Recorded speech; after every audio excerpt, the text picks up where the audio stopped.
오늘은 카를로 로벨리의 시간은 흐르지 않는다라는 책 가져왔습니다. 그 중에서 조금 어려운 내용이 많아서 시간에 대한 물리학적인 내용이 많아요. 그 내용을 넘기고 그 중에서 어떻게 시간을 비롯해서 많은 것들이 우리의 직관과 반대되는가 라는 부분에 대해서 제가 찾아서 얘기를 해드리겠습니다. 사실 이 책의 주제가 그거거든요. 시간은 흐르지 않는다. 우리 시간은 흐르지 무슨 소리야? 라고 생각이 들잖아요. 그래서 그런 우리 인간으로서 이 3차원적인 현실과 맞지 않는지, 실제 물리적으로는 그렇게 이루어지지 않는데 우리 이제 과거, 현재, 미래로 이제 생각을 하잖아요. 그런 부분에 대해서 좀 차이가 있다라는 거를 좀 느껴볼 수 있는 이번 방송이 되도록 하겠습니다. 자, 들어가 볼게요. 일단은 여러분, 천동설에서 지동설로 바뀌었죠. 코페르니쿠스, 갈릴레오, 여러분 다 알고 계실 거예요. 이런 과정을 거치면서 우리는 분명하다고 생각했던 일들이 편견에 불과했음을 배운다. 예를 들어서 하늘은 분명히 위에 있습니다. 하늘은 위에 있어. 그렇게 보이죠? 아래에 있으면 지구는 떨어질 거예요. 네, 우리가 느끼는 거를 지금 느끼는 현실과 반대되는 우리의 느낌을 얘기를 해드리는 거예요. 또 지구는 분명 움직이지 않는다. 우리가 살면서 봤던 어떤 빠른 물체보다 지구는 빠르게 움직이지만 지구는 지금 움직이지 않아요. 우리가 느끼기에. 그렇게 보이죠. 움직인다면 혼란에 빠질 것이다. 큰일 나겠죠. 근데 지금 이미 그러고 있다고. 시간은 어디에서나 같은 속도로 흐른다. 그렇지 않죠. 중력에 따라서, 중력장의 힘에 따라서 시간은 느리게 가기도 하고 빠르게 가기도 해서 다른 중력 상태에 있던 사람들이 만나면 혹은 다른 중력장 상태에 있던 사람들이 만나면 한 사람은 10살인데 똑같이 태어났다고 하더라도요. 한 사람은 10살인데 한 사람은 100살, 200살, 300살 굉장히 차이가 많이 난다는 거죠. 이런 과정, 물리학적으로 좀 더 알아가게 된 이런 과정을 거치면서 우리는 분명하다고 생각했던 일들이 편견에 불과했음을 배웁니다. 그래서 아인슈타인도 이랬잖아요. 이상한 세상이라고. 이 이상한 세상이라고 아인슈타인이 얘기했어요. 근데 시간뿐만이 아니라 여러 가지 면에서 우리의 직관과는 다른 것들이 계속 일어나는데 사실 그 직관, 그 현실 감각이라고 하죠. 그거를 우리가 무시하기가 쉽지 않기 때문에 계속해서 내가 바라보는 세상에 얽매이는 그런 일들이 되게 많아요. 지금 내가 바라보는 시각을 뛰어넘어서 성장하고 싶고 뛰어넘어서 더 위대한 삶을 살고 싶은데 그 현실 감각이라는 것, 그 분명히 틀린 건데 지구는 움직이지 않잖아. 하늘은 위에 있잖아. 그거를 우리가 도저히 무시할 수가 없는 거죠. 그래서 어느 정도는 그냥 믿어. 스스로한테 그냥 믿어. 그냥 해. 라고 그냥 이게 맞으니까 너의 그 현실 감각을 버리고 이렇게 해. 라고 할 수는 있겠지만 최대한 이런 마음한테도 근거를 이런 책을 읽고 많은 공부를 하면서 근거를 좀 넣어줘야 얘가 좀 이해를 하고 같이 우리가 바라보는 걸 향해서 달려갈 수가 있는 것 같습니다.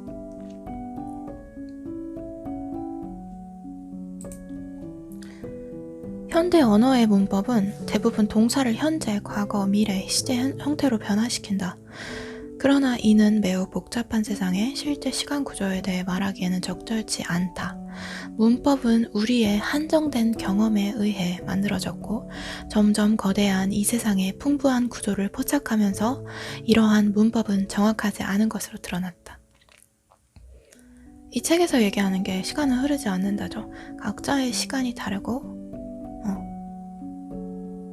시공간의 의미가 우리가 생각하는 그런 과거, 현재, 미래, 그리고 우리의 모든 현재는 똑같이 현재다 라는 그런 개념은 불가능하고 각자 다 다르게 돌아간다고 얘기를 하고 있는데, 뭐 그거에 대해서 좀 더 물리학적으로 또 물리계에서도 구체화를 하려고 하고 있고, 하지만 완벽히 뭐 결정된 거, 좀 명확하게 이제 파악된 건 좀 없다고 해요. 우리의 혼란은 보편적이고 객관적인 현재가 존재하지 않는다는 것을 알게 될 때 오는데, 이는 우리의 언어 문법이 부분적으로만 적절한 과거, 현재, 미래의 절대적 구분으로 조직되어 있는 데에서 기인한다. 일단 여러분들은 그것만 가져가시면 될 것 같아요. 내가 생각하는 과거, 현재, 미래, 그게 관점에 의한, 내가 이런 물리적인 얘기 안 한다고 했는데 하고 있네. 안 할 수가 없네. 그냥 이런 느낌으로 들어보자. 소설책은 쭉 시간 순서대로 있잖아요. 그래서 그 시간 중에 어느 시간을 펼쳐보든 언제나 존재하잖아요. 그 소설의 그 인물의 탄생부터 죽음까지 어느 순간을 펼치든 현재로 이렇게 보이죠. 그건 하나의 책인 거예요. 그런 것처럼 좀 나의 관점, 관찰 시점에 따라서 정해지는 거라고 생각을 하면 될 것 같아요. 제가 이거를 백그라운드 얘기를 해드린 이유는 이걸 얘기하기 위해서. 자, 이거 봐봐요. 아래에 있는 사람들에게는 위에 있는 사물이 아래에 있고, 아래에 있는 사물은 위에 있고, 지구 전체 주위가 다 그러하다. 이게 무슨 얘기예요? 무슨 말이야? 어디서 이상한 소설의 추상적인 블라블라를 가져왔어 라고 생각을 하겠지만, 다시 읽어보면서 지구의 형태와 물리학을 생각하면 문장의 의미가 드러납니다. 무려 2000년 전에 이 문장이 쓰여진 건데요. 이 사람은 자신의 언어와 직관을 새로 발견한 상태인 거예요. 그러니까 지구는 공 모양이고 위와 아래의 의미가 여기저기서 다르다는 그거를 본인의 언어로 아직 그 천동설을, 하늘이 돈다라는 그 과학 사실을 믿고 있는 세계에서 본인의 언어와 그 제한된 직관으로 이걸 설명하려고 한 거예요. 다시 읽어보겠습니다. 자, 지구는 공 모양이고 위와 아래의 의미가 이곳저곳에서 서로 다르다. 그 발견에 그 언어와 직관을 일치시키려고 하고 있는, 싸우고 있는 그 사람의 마음을 생각하면서 다시 들어볼게요. 아래에 있는 사람들에게는 위에 있는 사물이 아래에 있고, 아래에 있는 사물은 위에 있고, 지구 전체 주위가 다 그러하다.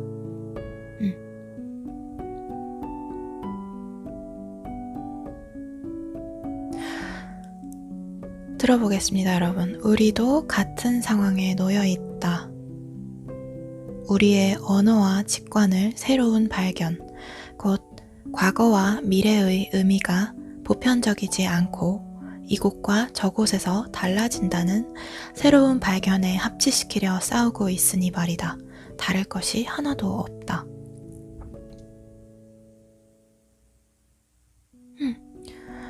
물론 이 저자는 시간에 대해서 이 얘기를 했죠. 우리 한정된 언어와 직관으로 이 시간이라는 내용을 설명하려고 할 때 새롭게 발견된 시간과 미래, 과거와 미래의 개념을 설명하려고 할 때 얼마나 말이 어려울지, 우리가 우리 생각을 구체화시키는 것이 얼마나 어려울지를 작가가 얘기하고 있어요. 그래서 아까 읽어드린 그 문장처럼 그 문장을 이야기한 사유가 그런 거겠죠. 느끼게 해주려고 이런 왜냐면 우리는 지금 아래에 있는 사람들에게는 위에 있는 사물이 아래에 있다고, 아래에 있는 사물은 위에 있다고 라고 얘기를 하면 내 주변에서 상태가 안 좋구나, 그렇게 얘기하겠죠. 그렇지만 정말 문제인 것은 내가 설명하려고 하는 내 새로운 어떤 사실을 내가 정말 맞다고 발견한 그 무언가, 구체화되지 않은 무언가가 문제가 아니라 지금 현재 한정된 직관과 언어가 문제인 거죠. 걔가 소화를 못 시키고 있는 거예요. 업데이트가 돼야 되는데 업데이트가 안 되고 있는 거예요. 그 툴들이. 그 툴로 새로운 업데이트된 걸 얘기하려고 하니까 당연히 안 맞죠. 네, 그래서 여러분들한테 이걸 읽어드리는 거는 다시 아까 얘기하다가 끊긴 것 같은데, 작가는 시간에 대해서 얘기를 하고 있지만 이 모든 것에 대해서 적용이 됩니다. 그죠? 모든 것에 대해서 적용이 된다고요. 내 직관과 내 현실 감각. 그렇지만 내가 업데이트가 됐을 때 내가 기존에 사용하던 툴이 그거를 인식하지 표현하지 못한다고 해서 그거를 포기하시면 안 된다는 거죠.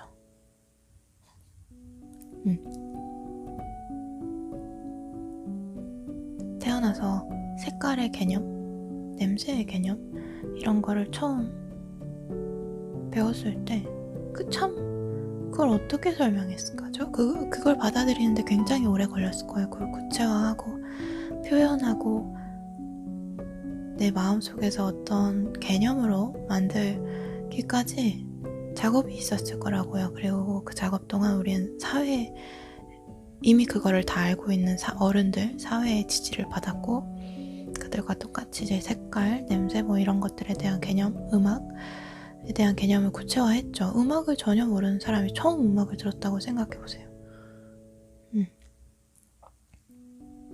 분명 본인은 뭔가를 느끼고 이게 굉장히 새로운 거라는 걸 알고 있을 거지만 그걸 어떻게 표현하겠어? 만약 주변에서 이미 이걸 알고 있는 사람들이 도와주지 않는 상황에서 본인이 그 음악이라는 그 감동을 구체화시키려고 했다면 본인이 마음이 받아들이기에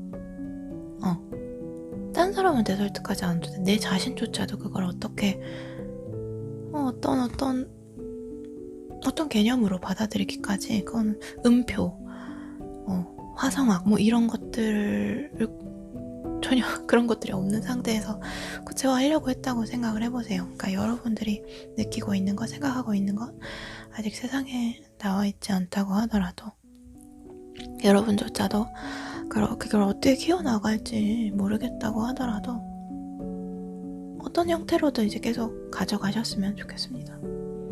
없는 게 아니거든요. 지금 없는 거죠.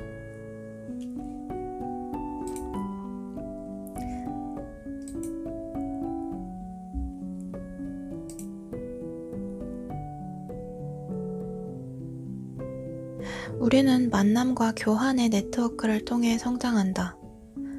하지만 사실 이러한 교환을 위해 굳이 같은 공간과 같은 시간에 있을 필요는 없다. 서로를 연결하는 생각과 감정들은 바다를 건너는 것도 어렵지 않고 수십 년의 세월을, 어떤 때는 심지어 수세기를 건너뛸 수도 있다.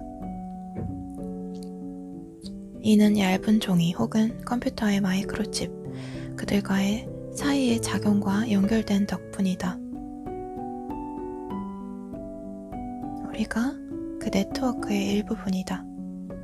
이 책 역시 그러한 직조물의 한 가닥이고.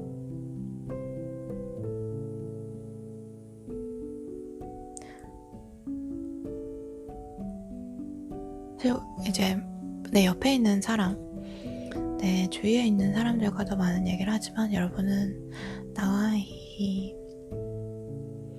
영상을 통해서 이야기를 하고 있죠. 커뮤니케이션을 하고 있어요. 저는 이거를 2020년 초봄에 찍었지만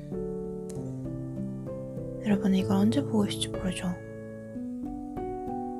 분명 몇 년이 지나서 몇십 년이 지나서 내가 까먹고 있을 때 그거에 대해서 소통하고 답글을 다는 사람도 있을 것이고 그런 것처럼 네, 모든 만남이 운명인 것 같아요. 왜냐면 서로 영향을 끼치고 그 영향은 굉장히 영속적으로 본인 삶에 정착하기 때문에.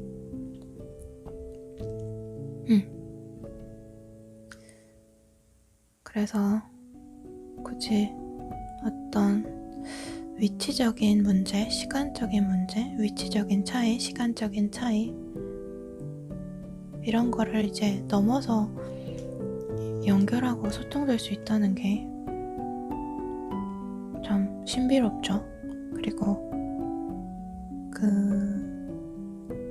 감사하고요. 제가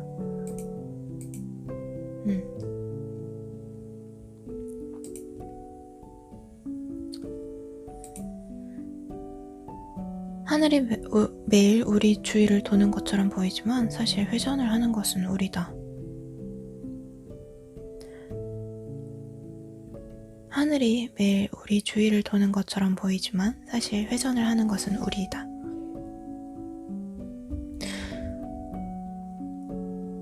그렇다면 회전하는 우주의 일상적인 모습이 환영일까? 아니다. 실제하는 것이다. 이것은 우주만 그런 게 아니라 태양이나 별과 우리의 관계도 마찬가지다. 우주의 움직임은 우리와 우주의 관계에 의해 나타난다. 우주의 움직임은 우리와 우주의 관계에 의해 나타난다. 여러분 이거 가져가셔야 돼요. 여러분이 어떤 대상을 바라보고 그 대상에 대한 그림을 어떤 식으로 그린다고 하더라도 그것은 그 대상이 아니라 그 대상의 실체와 동일한 것이 아니라 그것과 나의 관계에 의해 나타난 것이라고요. 내가 바라보는 대상은 나와 그 대상의 관계에 의해 나타난 이미지, 형상화된 이미지이다. 그 본질을 가져가셨으면 좋겠습니다.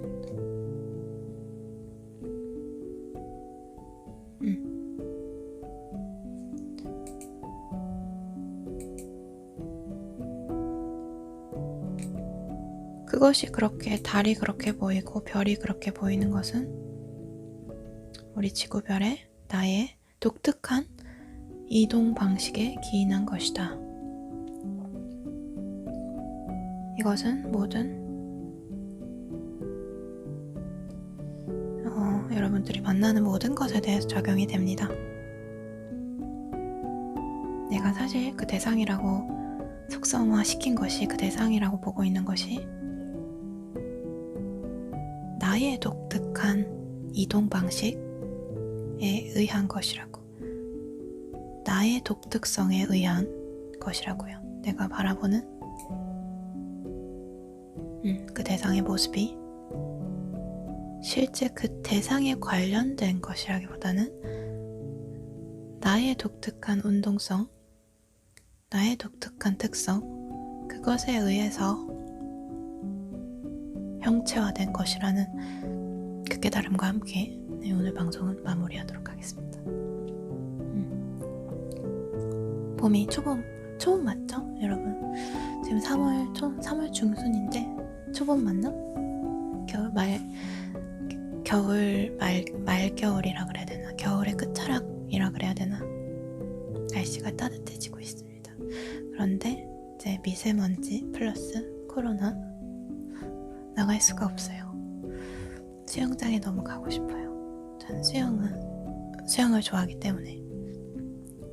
이런다고 해서 제가 수영을 잘하는 건 아니고 수영할 줄 모르지만 그냥 물에서 이제 투닥거리는 걸 좋아하기 때문에 좀 이렇게 겨울이 끝나갈 때쯤 좀 가줘야 되는데 찜질방도 가줘야 되고 그죠?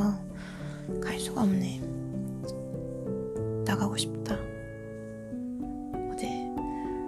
어제 마음 편히 갈 수가 없네. 사실 이렇게 말하면서 갈 땐 찾아다니거든요.